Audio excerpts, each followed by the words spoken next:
Look at this asshole prancing around.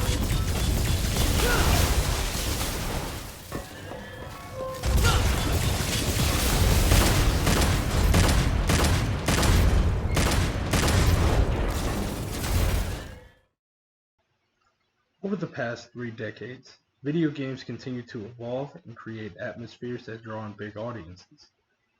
Instead of focusing at the beginning of the development of video games, I wanted to focus more on the Renaissance, or the early 2000s.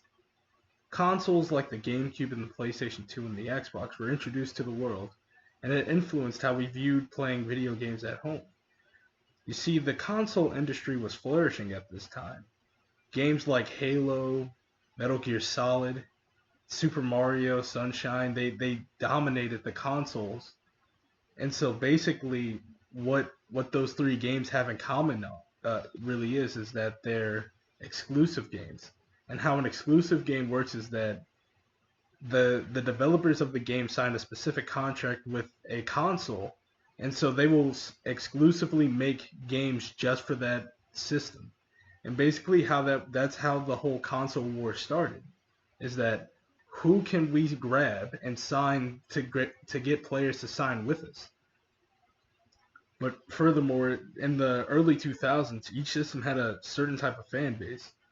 Nintendo usually targeted audiences that came to their earlier titles like Super Mario 64 and Super Smash Bros.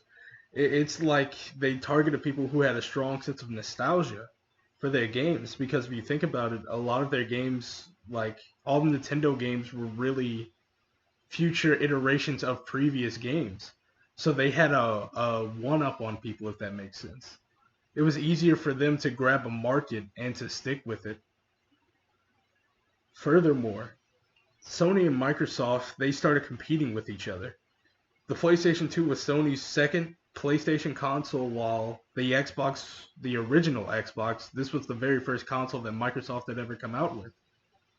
So coming into this, Microsoft had an idea of a space game named Halo, and after that they came out with another game known as Fable. Both games had the space and fantasy RPG-like system to it.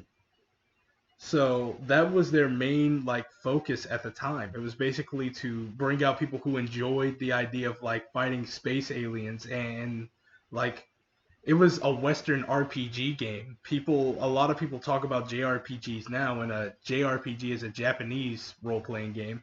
But Western role-playing games are slowly but surely becoming more common here. But Sony, on the other hand, it had something that Xbox didn't, and that was a dedicated fan base from a previous generation of console, from their original PlayStation. I'm sorry, and fans from their Metal Gear Solid series and their Twisted Metal, Tekken, Tomb Raider, and Crash Bandicoot series all migrated over to the PlayStation 2 when it was released, because at that time sequels to their previous titles were slowly but surely coming out. Xbox really honestly lost the early beginnings of the console wars because it wasn't able to really compete with the exclusive power that Sony had at the time. PlayStation 2 would most definitely be the most top-selling console of all time, and it secured Sony's place as the top dog in the gaming industry. Well, in the console industry. In 2005, however, things would change. Microsoft announced a brand new system, a console that would bridge PC and console together, the Xbox 360. The graphics blew the last generation out of the water completely. It was, instead of seeing pixelated movements, you could see fluid movements from characters. You could actually see them stand out from their previous, past iterations of their older selves. Ooh, I'm sorry. Nintendo soon after followed, and they created their own type of revolutionary system known as the Nintendo Wii. Now, the Nintendo Wii was different because it added motion sensing technology.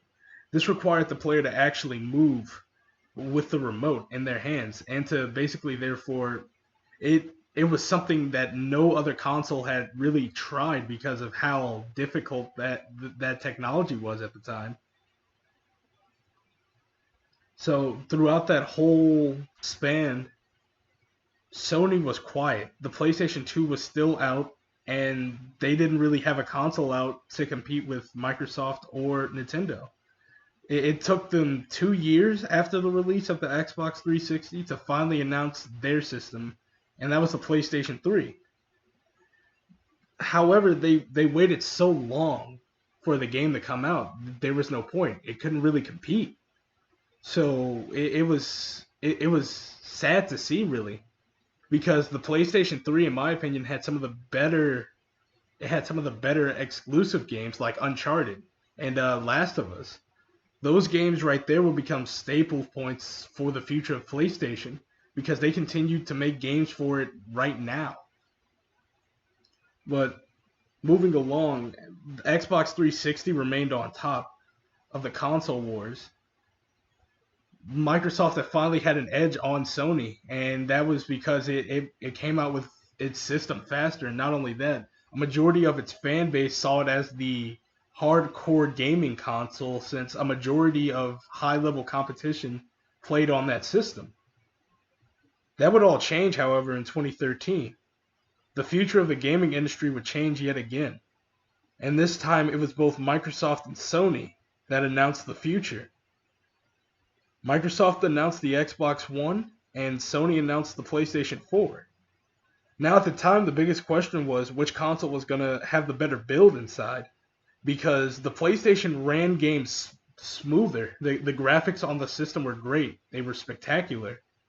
While the Xboxes were subpar. You could see the differences between both systems. However, the one downside to the PlayStation 4 was that its interaction, it was hard for the casual user. So it was a little bit disheartening for the players to get into the system.